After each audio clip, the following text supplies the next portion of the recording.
Bismillahirrahmanirrahim. Babul ilmi, bab tentang ilmu. Qala Allah Ta'ala berfirman, yarfa'illahu alladhina amanu minkum walladhina utul ilma darajat. Allah meninggikan orang-orang di antara kalian manusia yang beriman. Allah meninggikan orang-orang di antara kalian manusia. Allah meninggikan di antara manusia itu orang yang beriman ditinggikan derajatnya oleh Allah.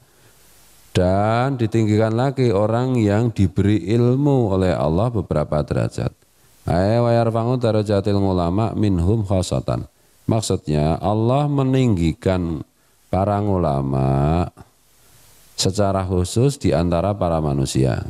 Jadi Allah meninggikan orang yang beriman di antara para manusia. Dan Allah kemudian meninggikan lagi di antara orang yang beriman yang diberi ilmu. Maksudnya Allah meninggikan orang yang beriman. Di antara orang beriman yang diberi ilmu oleh Allah yaitu ulama ditinggikan lagi derajatnya secara khusus. Waqala Allah Azza wa Jalla, Allah Azza wa Jalla juga bersabda, Qul hal yastawil ladina ya'lamuna wal ladina la ya'lamun. Katakanlah wahai Nabi, apakah sama orang-orang yang mengetahui yang berilmu dan orang-orang yang tidak mengetahui yang tidak berilmu? La yastawiyan, maksudnya tentu saja tidak sama. Wa akhraja Ibnu Abdul Barri an Anasin.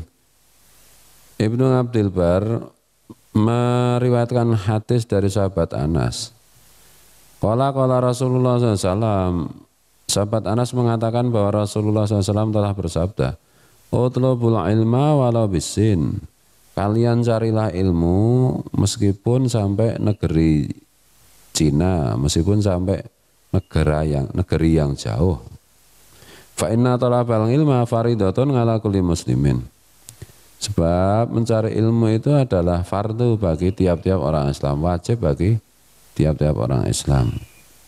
Innal malaikata tadungu ajna khitaha li talibil ilmi ridwan bima yatlubu. Dan para malaikat itu sungguh meletakkan sayap-sayapnya kepada untuk orang-orang yang mencari ilmu karena ridha atas apa yang dicari para pencari ilmu itu, yaitu ilmu. Malaikat meletakkan sayapnya, membentangkan sayapnya bagi orang yang mencari ilmu karena senang dengan yang dicari orang itu, yaitu ilmu, menghormati. Wa Dailamiyu an Ibnu Abbasin, Imam Dailami meriwayatkan dari Ibnu Abbas satu hadis, thalabul ilmi sangatan khairun min qiyamil laili wa thalabul ilmi yauman khairun min siyami salasati ashur. Mencari ilmu satu kali saja, 1 jam saja itu lebih baik daripada sholat sepanjang malam. Nanti di hadis lain kan yang diriwayatkan di dalam Ihya itu lebih baik daripada sholat 1000 rakaat. Dan mencari ilmu 1 hari itu lebih baik daripada puasa 3 bulan. Wa Tirmidzi ngan Sahbarata. Imam Tirmidzi meriwayatkan dari Sahbarah. Man talabal ilma kana kafaratan lima madha. Siapa yang mencari ilmu, maka mencarinya ilmu itu menghapus dosa-dosa yang telah dilakukannya sebelumnya. Cari ilmu itu menghapus dosa, ngaji itu menghapus dosa. Wa Syarazi ngan Aisyah radhiyallahu anha. Imam Syarazi meriwayatkan dari Aisyah radhiyallahu anha. Man intaqala li ta'allama ilman ghufira lahu qabla an yaqtuwa. Siapa yang berpindah tempat untuk mencari ilmu, mondok, pindah tempat atau mondok, tujuannya untuk ngaji, maka orang itu diampuni dosa-dosanya bahkan sebelum dia mulai melangkah. Wa Ibnu Asakir Dailami an Ibnu Abbas radhiyallahu anhu. Ibnu Asakir dan Imam Dailami meriwayatkan dari Abdullah bin Abbas radhiyallahu anhu. Khayyira Sulaimanu alaihissalam bainal mal wal mulki wal ilmi. Fakhtara al ilma fa'utiyal mulka wal mala likhtiyari al ilma. Bahwa Nabi Sulaiman itu disuruh memilih antara harta, kerajaan, kekuasaan, dan ilmu. Kemudian Nabi Sulaiman memilih ilmu. Maka karena Nabi Sulaiman memilih ilmu, Nabi Sulaiman juga diberi kerajaan dan harta karena pilihannya terhadap ilmu itu. Nah, pilihannya benar. Maksudnya ilmu, kekuasaan dan harta itu lebih penting ilmu. At-Tabarani ngan Abi Umamah. Imam Tabarani meriwayatkan dari Abi Umamah, ayyumana sena sa'a fi talabil ilmi wal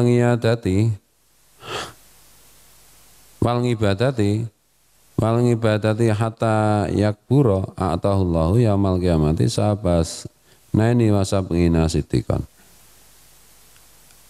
Anak muda mana saja yang tumbuh dengan mencari ilmu, ngaji, mondok dan ibadah dan diamalkan hingga sampai tua dia, maka Allah besok di hari kiamat akan memberi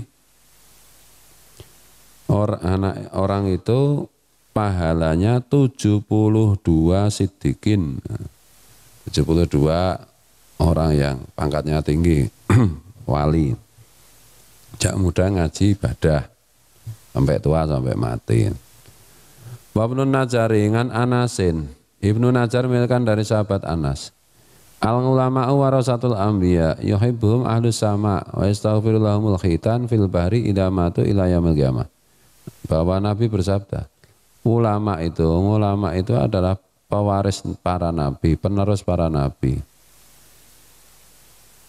Penduduk langit yaitu para malaikat dan ruh-ruh yang sudah meninggal itu mencintai para ulama. Dan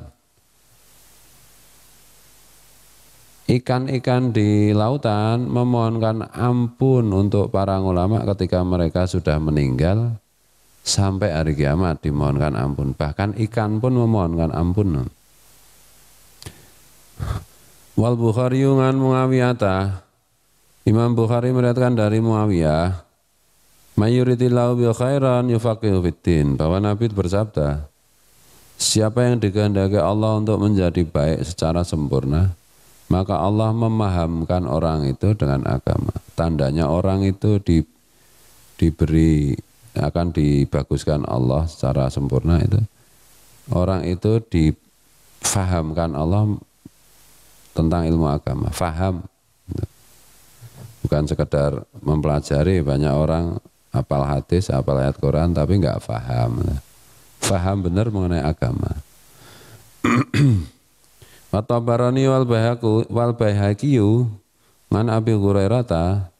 Imam Tabarani dan Imam Baihaqi meriwayatkan dari Abu Hurairah, mangu bitallahu bisain afdhala minal fiqhi fid dini wala faqihun wahidun asaddu ala syaitani min alfi abidin walikulli syai'in ngimatun wa ngimatu hadatin al fiqhu. Nabi telah bersabda, tidaklah Allah itu disembah dengan sesuatu dengan berbagai cara yang lebih utama daripada dengan cara memahami agama, faham agama. Karena faham agama itu ibadahnya benar. Dan orang yang faham agama satu saja itu lebih berat bagi setan untuk digoda daripada 1000 orang yang rajin ibadah. Dan tiap-tiap sesuatu itu ada tonggaknya, ada penyangganya. Dan penyangga agama ini, agama Islam ini adalah faham, cerdas. Itulah cerdas. Orang cerdas itu kan bersih hatinya. Kalau bersih hatinya penuh belas kasih dengan sesama, itu berarti nanti kan dia dianugerahi Allah kecintaan kepada Allah dan Rasulnya dan orang-orang soleh. Itu nanti orang itu akan dicerdaskan memahami agama, berbuat, bertindak seperti idolanya yaitu Rasulullah dan orang-orang soleh lainnya. Jadi bukan sekedar kayak sekarang itu, bisa jadi orang itu malah belum tentu pernah membaca hadis atau bahkan apalagi hafal hadis atau ayat Quran. Bisa jadi dia itu enggak pernah baca tapi perilakunya seperti Rasulullah, seperti orang soleh. Atau sebaliknya, naudzubillah, bisa jadi orang itu banyak membaca ayat Quran, hadis, tapi gagal paham karena hatinya kotor. Kan itu, artinya tidak penuh belas kasih kepada sesama. Nah kerjaannya itu menyalahkan orang, membid'ahkan orang, cirinya kayak begitu. Merasa dirinya paling benaran itu. Naudzubillah min dzalik. Itu bukan orang yang al-fiqhu itu orang yang gagal paham itu. Tapi dia hafal banyak hadis, banyak ayat. Iya meskipun hafal, dia gagal paham. Yang satu kok dianggap paham, pinter agama, padahal dia sedikit aja hafalan hadisnya atau bahkan tidak ada hadis yang dia hafal. Ya dia paham kok masalahnya. Yang dimaksud Rasulullah itu. Wabnu Nujaringan Muhammad ibn Aliin. Ibnu Nujar meriwayatkan dari Muhammad bin Ali. Rokatani min alimin afdalu min sab'ina rokatan min ghairi alimin. Dua rakaatnya orang yang alim, orang yang faham agama itu lebih utama daripada 70 rakaat dari orang yang belum ngalim, tidak ngalim. Yang ngalim kan khusyuk tajir ini. Wa Abu Nuaimin wal Khatibu ngan Abi Hurairah. Abu Nuaim dan Al-Khatib meriwayatkan dari Abu Hurairah bahwa Nabi bersabda, khiyaru ummati ngulama'uha. Pilihan dari umatku itu adalah ngulamanya. Umatku yang pilihan itu adalah ngulamanya. Wa khairu ngulama'iha ruhama'uha. Dan pilihannya ulama-ulamanya umatku itu adalah ulama yang paling belas kasih kepada sesama, welas asih.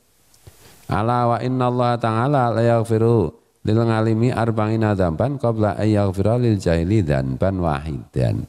Ketahuilah sungguh Allah mengampuni 40 dosa orang alim sebelum Allah mengampuni satu dosanya orang yang tidak ngalim, yang bodoh.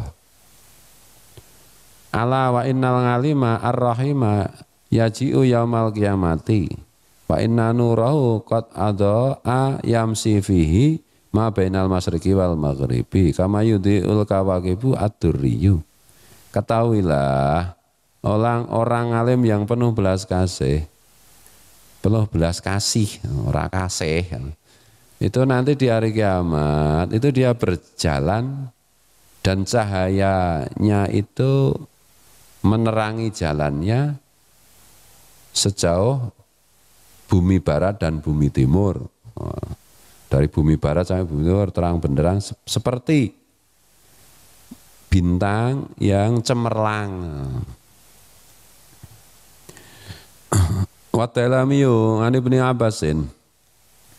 Imam Tailami meriwayatkan dari Ibnu Abbas, idza matal alimu sawwarallahu ilmahu fi qabrihi yu'nisuhu ila yaumil qiyamah.